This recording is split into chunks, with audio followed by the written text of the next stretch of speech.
Assalamualaikum warahmatullahi wabarakatuh. Kami dari kelompok 5 ingin mempresentasikan mengenai konsep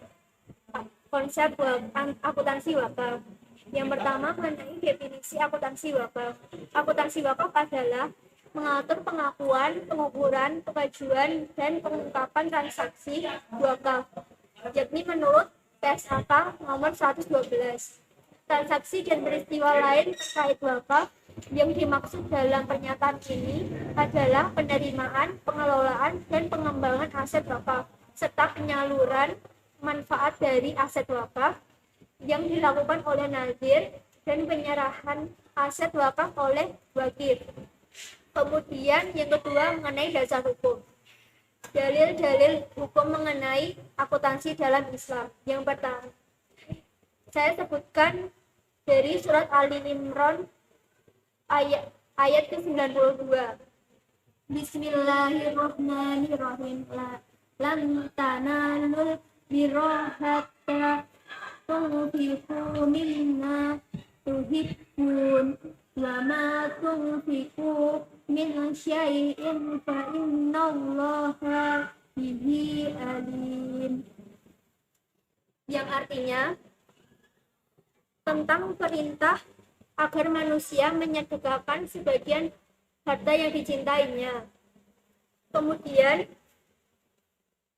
selain Al-Quran yang menjadi landasan dalam akuntansi wakaf, juga terdapat pada Undang-Undang Nomor 41 Tahun 2004 tentang wakaf yang mengatur mengenai beberapa tugas nazir. Yang pertama, melakukan pengadministrasian harta benda wakaf, mengelola dan mengembangkan harta benda wakaf sesuai dengan fungsi dan peruntukannya.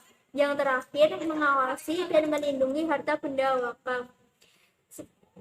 Selanjutnya akan dijelaskan oleh teman saya. Baik, materi selanjutnya mengenai urgensi akuntansi wakaf. Di Indonesia, belum terdapat banyak standar-standar yang membahas mengenai pencatatan dan pelaporan wakaf. Terdapat beberapa urgensi. Yang pertama, meningkatkan jumlah aset yang dapat dikembangkan dan berkontribusi terhadap pembangunan sosial ekonomi.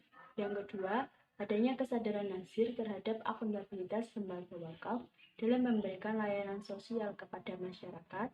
Yang ketiga, akuntansi wakaf dapat memperbaiki transparansi dan meningkatkan akuntabilitas lembaga wakaf. Yang keempat, akuntansi wakaf penting sebagai alat untuk praktek tata kelola korporat yang lebih baik bagi lembaga wakaf. Yang kelima, praktik akuntansi cukup bervariasi di antara lembaga-lembaga wakaf, namun fenomena yang umum adalah tidak adanya standar-standar akuntansi untuk wakaf. Yang keenam, mempelajari standar-standar yang serupa dengan wakaf. Yang ketujuh, PSAK yang mengatur tentang wakaf sangat diperlukan. Dalam akuntansi wakaf diperlukan sebuah prinsip. Yang pertama, pertanggungjawaban dan transparansi. Hal tersebut merupakan unsur yang sangat penting dalam pengembangan aset wakaf, karena diperlukan sebuah bukti pencatatan mengenai pengembangan aset dari wakaf tersebut. Yang kedua, keadilan. Proses akuntansi wakaf harus dilakukan secara adil, sebagaimana pengakuan dan pelaporannya dilakukan secara benar agar informasi yang sebenarnya tidak menyebabkan kesulitan bagi pihak yang bersangkutan. Yang ketiga, kebenaran dan profesionalisme. Dalam menjalankan aktivitas ekonomi atau bermuamalah, terutama dalam pengelolaan wakaf, haruslah teliti, amanah, jujur, dan terjaga. Selanjutnya mengenai teori akuntansi wakaf. Yang pertama mengenai teori kepemilikan dalam Islam. Kepemilikan merupakan hal penting karena terdapat peralihan kepemilikan atas aset wakaf ketika wajib dilakukan iqrar wakaf kepada nazir. Dijelaskan pula dalam Al-Quran mengenai kepemilikan harta dalam surat Al-Imran ayat 26 yang menerangkan status asal kepemilikan harta kekayaan adalah milik Allah SWT. Menurut Samit Atif Az-Zain dalam Didin menjelaskan mengenai konsep kepemilikan harta dalam Islam. Yang pertama, kepemilikan individu, yaitu ketetapan hukum syara yang berlaku bagi zat atau manfaat tertentu yang memungkinkan siapapun yang mendapatkannya untuk memanfaatkan barang tersebut serta memperoleh kompensasi jika barangnya diambil kegunaannya untuk orang lain, misalnya harta pembelian negara yang diberikan kepada rakyat. Yang kedua, kepemilikan umum, yaitu izin yang bersifat syar'i kepada suatu komunitas untuk sama-sama memanfaatkan benda-benda yang berupa fasilitas umum, bahan tambang yang tidak terbatas, dan sumber daya alam. Yang kelima, kepemilikan negara, yaitu harta yang merupakan harta seluruh kaum muslimin, sementara pengelolaannya menjadi wewenang negara, sehingga dapat memanfaatkannya untuk kepentingan rakyatnya. Materi selanjutnya akan disampaikan teman saya. Bismillahirrahmanirrahim. Assalamualaikum warahmatullahi wabarakatuh. Saya Efril Syarial. Saya akan meneruskan atau melanjutkan presentasi dari kelompok saya. Sebelumnya saya meminta maaf kepada Bu Siti apabila saya menerangkan sambil membaca dari handphone. Tadi juga sudah saya pelajari terkait materi yang akan saya sampaikan. Akan tetapi ketika saya mengetek video tadi sedikit blank. Jadi mohon maaf sebelumnya Bu kalau saya masih membaca. Seperti itu. Langsung saja saya akan menerangkan terkait teori syariah enterprise. Istilah syariah enterprise muncul ketika teori enterprise yang dikembangkan oleh Sujanin pada tahun 1958 kurang relevan diterapkan untuk akuntansi syariah. Nah, di sini Tri Yuwono pada tahun 2001 menyatakan bahwa teori syariah enterprise berorientasi pada pemberian informasi pada pemangku kebijaksanaan atau stakeholder, pemangku kebijakan atau stakeholder dan pelestarian lingkungan alam sebagai wujud pertanggungjawaban pada Tuhan, manusia, dan lingkungan alam. Seperti itu. Pemangku kebijakan atau stakeholder pada bagian ini dikelompokkan menjadi dua golongan, yaitu yang pertama, pihak yang terkait langsung dengan bisnis perusahaan atau direct stakeholder. Seperti itu yang pertama. Dan yang kedua, yang memberikan kontribusi langsung pada perusahaan seperti pemegang saham, manajemen, karyawan, kreditur, dan lain sebagainya. Dan pihak yang tidak terkait langsung dengan perusahaan yang tidak memberikan kontribusi pada perusahaan seperti fakir, miskin, dan lain sebagainya. Seperti itu, Bu. Nah, selanjutnya pernyataan tersebut menunjukkan bahwa teori syariah enterprise bukan hanya mementingkan pemegang saham atau stakeholder, tetapi juga masyarakat atau individu yang berkepentingan terhadap organisasi. Nah, bahkan lebih dari stakeholder yang dipahami oleh keilmuan konvensional, yang mana manusia sebagai pengelola bumi harus memperhatikan kegiatan perusahaan dalam hubungan dengan aspek lingkungan, hewan, dan tumbuhan. Aspek muamalah itu seperti hubungan manusia dengan manusia.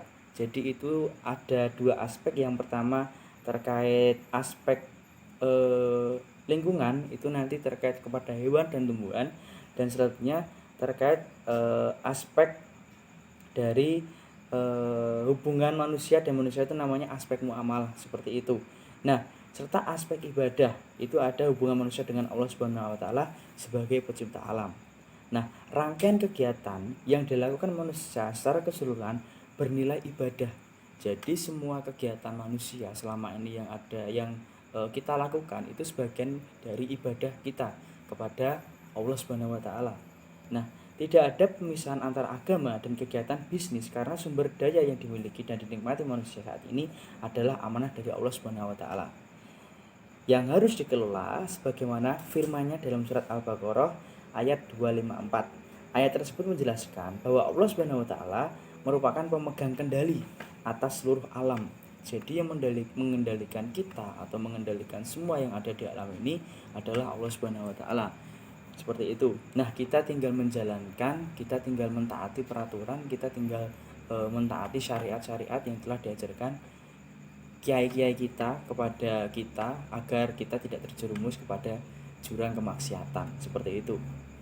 Nah, atau dalam istilah lain dikatakan bahwa kegiatan dilakukan karena yang dijelaskan dalam Islam bahwa tauhid dapat dibagi menjadi tiga, yaitu tauhid rububiyah, uluhiyah, dan asma wa sifat.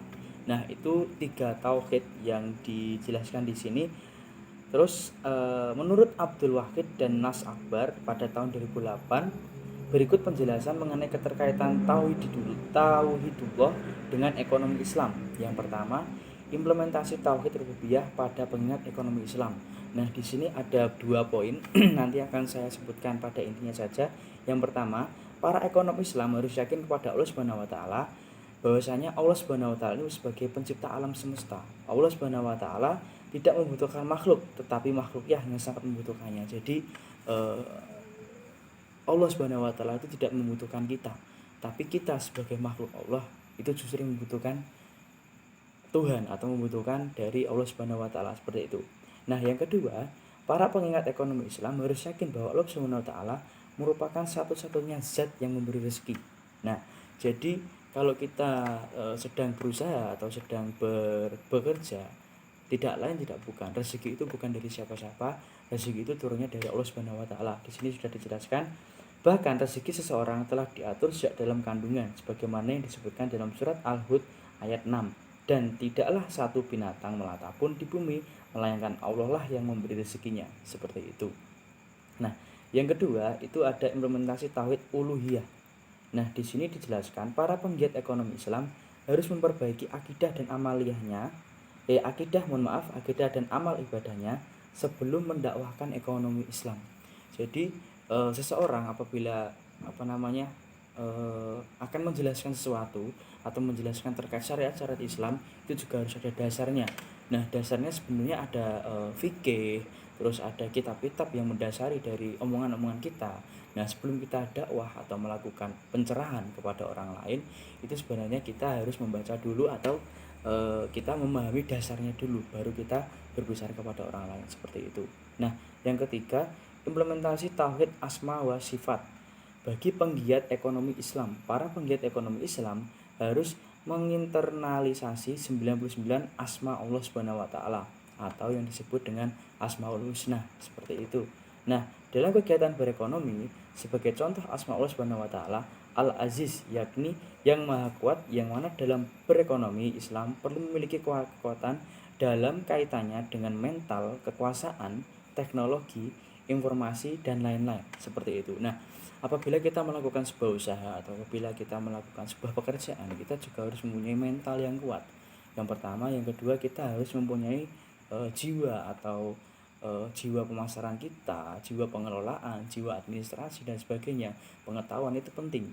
Jadi kalau kita melakukan sebuah usaha atau kita bekerja tanpa dilandasi dengan pengetahuan, tanpa dilandasi dengan mental, dengan ibaratnya modal, kita juga nggak akan bisa melakukan sebuah usaha yang mana nanti kedepannya akan melakukan akan sukses kedepannya, seperti itu. Jadi kita apabila melakukan apapun di sini harusnya berpikir kedua kali, seperti itu. Nah, langsung saja kita langsung ke syariah value added. Nah, di sini dijelaskan bahwasanya syariah value added merupakan konsekuensi ketika mengaplikasikan teori syariah enterprise pada akuntansi syariah. Hal ini membuat akuntansi syariah tidak lagi menggunakan konsep income dalam pengertian laba, tetapi menggunakan nilai tambah, seperti itu. Nah, itu yang dimaksud dengan teori syariah value add, seperti itu. Nah, di sini dijelaskan bahwasanya menghasilkan realitas yang memiliki sebuah potensi, seperti satu, definisi nilai tambah berpotensi menjadi bibit munculnya nilai kapitalisme melalui etika utilitarianisme, seperti itu. Nah, yang kedua, nilai tambah memiliki konsep distribusi pada kalangan terbatas. Yang terakhir, secara praktik dalam beberapa kasus, konsep dan format laporan nilai tambah belum menunjukkan kemudahan dalam muamalah sesuai dengan aturan syariat Islam, seperti itu. Nah, namun secara konkret SVA ini belum dilaksanakan dengan akuntansi syariah. Namun jika dibahas lebih lanjut, maka SVA dalam transaksi wakaf merupakan surplus dari pengelolaan wakaf yang akan didistribusikan kepada para mustahik, seperti itu. Jadi kalau kita yang syariah enterprise kalau dibandingkan dengan teori syariah value added itu bedanya yaitu bahwasanya syariah value added itu lebih ke konsekuensi atau mengaplikasikan seperti itu. Nah, seterusnya bahwasanya di sini dijelaskan hal ini senada dengan pernyataan bahwa secara terminologi wakaf sudah satu paket dengan keharusan untuk mendistribusikan surplus wakafnya sehingga nilai tambah pada lembaga wakaf sudah langsung dapat dilaksanakan dengan akuntansi wakaf sebagaimana yang dikemukakan oleh Triwuyono pada tahun 2011 seperti itu. Nah, di sini dijelaskan bahwasanya implikasinya akan terwujud sesuai tujuan untuk membangun sistem perwakafan, yaitu yang pertama untuk meningkatkan jumlah wakif, literasi dan kesadaran seperti itu.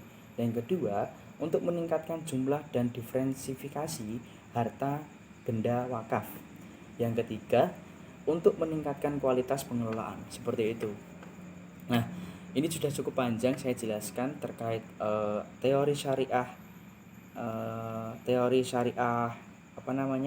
Di sini dijelaskan bahwasanya teori syariah enterprise dan teori syariah value added sudah saya jelaskan. Intinya bahwasanya kita apabila melakukan suatu usaha, apabila kita melakukan suatu pekerjaan, kita harus dilandasi dengan dasar-dasar yang sudah ada di ketentuan seperti ini.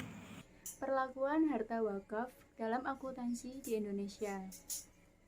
Dalam perkembangannya, harta wakaf yang dikelola Nazir harus dilaporkan dalam bentuk laporan keuangan sebagaimana ditulis dalam BSAK nomor 112 yang berisi bahwa aset wakaf yang dapat dikelola oleh Nazir adalah jika wakif telah mengalihkan kendali atas pengelolaan aset wakif kepada Nazir dengan terpenuhinya kondisi pengendalian aset secara hukum, yang berarti telah dibuatkan akte wakifnya dan hal yang terkait dengan aspek hukum atas aset tersebut.